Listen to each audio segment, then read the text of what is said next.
আলহামদুলিল্লাহ রবিল আলমিন ওসলাতু আসসালামু আলা সৈয়দুল মুরসালিন ও আলা আলিহি ও আসহাবি আজমাইন। উমরা পালন করা কি? এ ব্যাপারে বদায়সনায় ৩য় নম্বর খণ্ডের ৩২২ নম্বর পৃষ্ঠায় আল্লামা কাসানী রহিমাহুল্লাহ ফসলুন ফি বয়ানিল উমরাতি উমরার আলোচনার অধ্যায়ে নিয়ে এসেছেন 4টি মত: নফল, সুন্নত, ওয়াজিব, ফরজ। নফল, যা মোহাম্মদ রহিমাহুল্লাহ থেকে প্রসিদ্ধ মত, হাশিয়াত ইবনে আবেদিন ফতোয়া শামীর খণ্ড নম্বর 6 পৃষ্ঠা নম্বর 511-তে এসেছে। ওয়াজাহিরু মিনা নওয়ায়াতি সুনিয়াতি ফাইন্না মুহাম্মাদা নাসা আলা আল উমরাতা তাতাবুউন।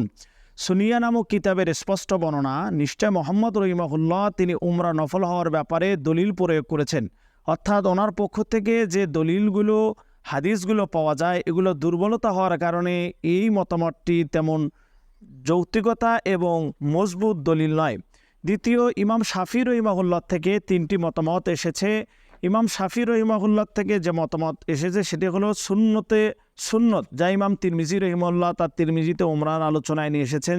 কলা শাফি আল উমরাতু সুন্নাতুন, এবং আল্লামা বদরুদ্দিন আইনি উমদাতুল কারির মধ্যে উমরার আলোচনা এটা নিয়ে এসেছেন। শাফি রহিমাহুল্লাহ থেকে আরেকটি মতামত রয়েছে এবং ইমাম আহমদ রহিমাহুল্লাহরও এই মতামতটি এসেছে, তা হলো ওয়াজিব, যা ইবনে হাজার আসকালানি রহিমাহুল্লাহ ফথুল বারির উমরার আলোচনায় নিয়ে এসেছেন। ওয়াজাজামাল মুসান্নিফ বিউজুবিল উমরাতি ওয়া হুয়া মুতাবিউন ফি যালিকা লিল মাসুরি আনি শাফি ও আহমদা ওয়া গায়রিহিমা মিন আহলিল আসরি। তৃতীয় মতামত ইমাম শাফি রহিমাহুল্লাহ এবং আহমদ ইবনে হাম্বল রহিমাহুল্লাহ থেকে, অর্থাৎ শাফি মাযহাব মতালম্বী আলেমগণ এবং হাম্বলি মতালম্বী আলেমগণের নিকটে উমরা হজের মতো ফরজ। আল ফিকুল ইসলামী ও আদিল্লাতুহু খণ্ড নম্বর 3 পৃষ্ঠা নম্বর 87, হুকমুল উমরাতি, উমরার হুকুমকে আলোচনায় ওহাব্বাতুজ জুহাইলি রহিমাহুল্লাহ নিয়ে এসছেন। ওয়াকালা শাফিয়্যাতু ফিল আজহারি ওয়াল হানাবিলাতু আল উমরাতু ফরজুন কাল হাজ্জি। শাফি এবং হাম্বলীদের নিকটে উমরা ফরজ, হজের মতো। হজ যেমন ফরজ তেমন। এ ব্যাপারে তারা দলিল নিয়ে আসছেন সূরা বাকারার 196 আয়াতের অংশবিশেষ, ও আতিম্মুল হাজ্জা ওয়াল উমরাতা লিল্লাহি, তোমরা আল্লাহর জন্য হজ এবং উমরাকে পূর্ণ করো। তবে এখানে লক্ষণীয় বিষয় হলো, ফরজ এই ধরনের শব্দ বা কুতিবা এই ধরনের শব্দ বা আবশ্যক অর্থ বুঝাবে এমন কোনো শব্দ এখানে নাই। পুরা করার অর্থ এসেছে, যার অনেক ধরনের অর্থ রাখার সম্ভাবনা রাখে। যেমন পুরা করো বলতে কাজ শুরু করে দিয়েছ, তুমি সমাপ্ত করো। তাই আহনাফ অনেক আলেমগণ এখানে আলোচনা করে থাকেন এই আয়াতের অর্থ হলো, হজ এবং উমরা যখন কেউ শুরু করে তখন সেজন্য পুরা করা, অর্থাৎ দুটোই পুরা করা তখন ফরজ হয়ে যায়। কিন্তু উমরা ফরজ এই ব্যাপারে কোরআনের অকাট্য অর্থে কোনো দলিল, রাসূলুল্লাহ সাল্লাল্লাহু আলাইহি ওয়াসাল্লামের থেকে অকাট্য কোনো সহিহ প্রমাণের কোনো হাদিস নেই। কিন্তু হজের বিষয়ে হজের কোরআনের আয়াত এবং অর্থ অকাট্য এসেছে। রাসূলুল্লাহ সাল্লাল্লাহু আলাইহি ওয়াসাল্লামের থেকে হজ ফরজ আল্লাহ তাআলা মানুষের উপরে করেছেন, এই ব্যাপারে মুতাওয়াতির হাদিস তাফসীর ইবনে কাসিরে আপনি পাবেন, এবং মাওসুআতুল ফিকহিয়া 17 নম্বর খণ্ডের মধ্যে হজের আলোচনা, এটা আপনি স্পষ্টভাবে মুতাওয়াতির হাদিস দ্বারা পাবেন। এবং তারা দ্বিতীয় যে কথাটি এখানে রয়েছে আয়াতের ব্যাপারে, ইমাম শাফি রহিমাহুল্লাহ বলছেন ওয়াল আতিম্মুল হাজ্জা, এটি আলাদা বাক্য। ওয়াল উমরাতু, উমরায় জবর নয় বরংস উমরায় পেশ। ওয়াল উমরাতু লিল্লাহি, উমরা আল্লাহর জন্য। এর কারণ হিসেবে কি কারণ দ্বারা ওই সময় তারা উমরা করত মূর্তিদের জন্য, তাই ওয়াল উমরাতু লিল্লাহি, উমরাও এটা আল্লাহর জন্য হবে।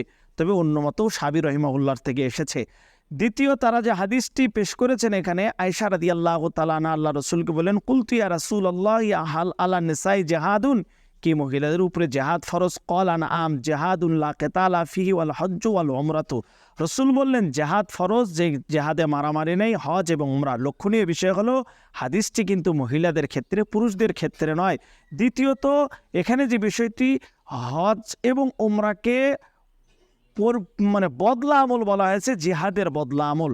তাই এই দুইটি দলিল থেকে অকাট্যভাবে হজের মতো উমরা ফরজ এমন বিধান হওয়াটা আমার বোধগম্য নয়। দ্বিতীয়, আমরা যে কথাটি বলবো, আহনাফ এবং মালিকিদের নিকটে হজ সুন্নতে মুআক্কাদা বা ওয়াজিব। এ ব্যাপারে আল মাওসুআতুল ফিকহিয়া লিল কুয়েতের মধ্যে আলোচনা এসেছে। খণ্ড নম্বর 30 পৃষ্ঠা নম্বর 314 উমরার আলোচনা এসেছে। জাহাবাল মালিকিয়াতু আকসারুল হানাফিয়াতি ইলা আন্নাল উমরাতা সুন্নাতুন মুআক্কাদাতুন ফিল উমরি মাররাতান ওয়াহিদাতান ওয়া যাহাবা বাযুল হানাফিয়াতি ইলা আন্নাহা ওয়াজিবাতুন ফিল উমরি মাররাতান ওয়াহিদাতান ফি ইসতিলাহিল হানাফিয়াতি ফিল ওয়াজিবি। মালিকি মাযহাব এবং হানাফিদের নিকটে উমরা সুন্নতে মুআক্কাদা, তবে অনেক হানাফিদের নিকটে উমরা পালন করা ওয়াজিব। এ ব্যাপারে আমরা আল মাউসুআতুল ফিকহিয়া দেখলাম। এখন আমরা দেখব আল ফিকুল ইসলামী ও আদিল্লাতু ওয়াহাব্বাতু জুয়াইলি রহিমাহুল্লাহ এই মতটি নিয়ে এসেছেন। কল আল হানাফিয়াতু আল মাযহাবি ওয়াল মালিকিয়াতু আলা আরজিল কওলাইন আল উমরাতু সুন্নাতুন মুআক্কাদাতুন। দলিল হিসেবে ইনি ওনাদের পক্ষ থেকে যে দলিল নিয়ে এসেছেন বুনিয়াল ইসলাম আলা খামসিন, এই হাদিসের মধ্যে হজ ফরজ উমরার আলোচনা করা হয়নি। আরেকটি হাদিস নিয়ে এসেছেন জাবের রাদিয়াল্লাহু তাআলা থেকে। একজন গ্রাম্য ব্যক্তি আল্লাহ রসুলকে জিজ্ঞাসা করলেন, ওয়াজিবাতুন হিয়া, উমরা কি ওয়াজিব? রসুল বললেন, লা ও আংতা আতামিরা খয়রুন লাকা, তুমি যদি উমরা করো এটা তোমার জন্য ভালো। ওয়াফিরাতিন আল আউলা লাকা, এবং তুমি যদি করো তাহলে এটা তোমার জন্য উত্তম হবে। এর হাদিসে শাওয়াহিদ হিসেবে আল হাজ্জু জিহাদুন ওয়াল উমরাতু তাতাওউন আবু হুরায়রা রাদিয়াল্লাহু তাআলা থেকে এসেছে।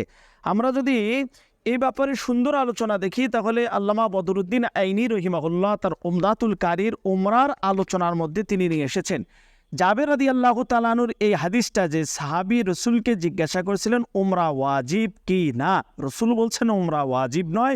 এই হাদিসটাকে ইমাম তিরমিজি রহিমাহুল্লাহ তিনি সহিহ বলেছেন। কিন্তু এখানে প্রশ্ন হলো, সনদে একজন বর্ণনাকারী রয়েছে হাজ্জাজ ইবনে আরাত, তার দুর্বলতার ব্যাপারে মুহাদ্দিস কেরাম বলেছেন তিনি দুর্বললাভী।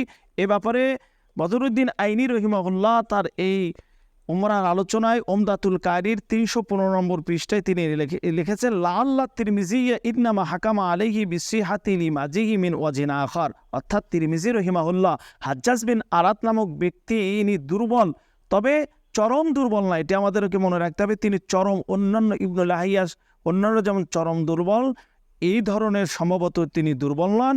অন্যান্য সনদে হাদিস থাকার কারণে ইমাম তিরমিজি রহিমাহুল্লাহ এই হাদিসকে তিনি সহিহ বলেছেন।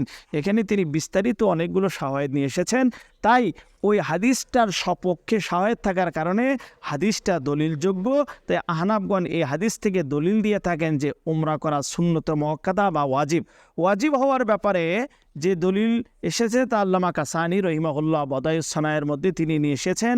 ক্বালা আসহাবুনা ইন্নাহা ওয়াজিবাতুন কা সাদকাতিল ফিতরি ওয়াল উযহিয়াতি ওয়াল বিতরি ওয়া মিনহুম মান আতলাকা ইসমা সুন্নতি ওয়া হাদাল ইতলাকু লা ইউনাফি ওয়াজিবা। আমাদের আসহাবগণ অর্থাৎ হানাফি আলেমগণ তারা উমরাকে ওয়াজিব বলেন। সদকাতুল ফিতির এবং কোরবানি এবং বিতির যেমন ওয়াজিব তেমনই ওয়াজিব। যে ব্যক্তিরা উমরাকে সুন্নত বলেন এটা ওয়াজিবের বিরোধী নয়। আল জাওহারাতুন নাইয়ারার মধ্যেও এটি এসেছে, অন্যান্য কিতাবের মধ্যেও এই ওয়াজিবের কথা এসেছে। সহজ কথা আমি যতটুকু বুঝি ওনাদের কথা সারমর্ম, এই উমরার মাসলার ক্ষেত্রে উমরা এটি বিশ্বাস করা সুন্নত মুআক্কাদা, আমল করা পালন করা ওয়াজিব, এবং এটি আমল শুরু করলে উমরার আমল শুরু করলে তা শেষ করা ফরজ। কিন্তু হজ এটি বিশ্বাস করাও ফরজ, আমল করাও ফরজ, এবং আমল শুরু করে শেষ করাও এটি ফরজ। আল্লাহ রাব্বুল আলামিন আমাদেরকে উমরা এবং হজ পালন করার তৌফিক দান করুন, আমিন।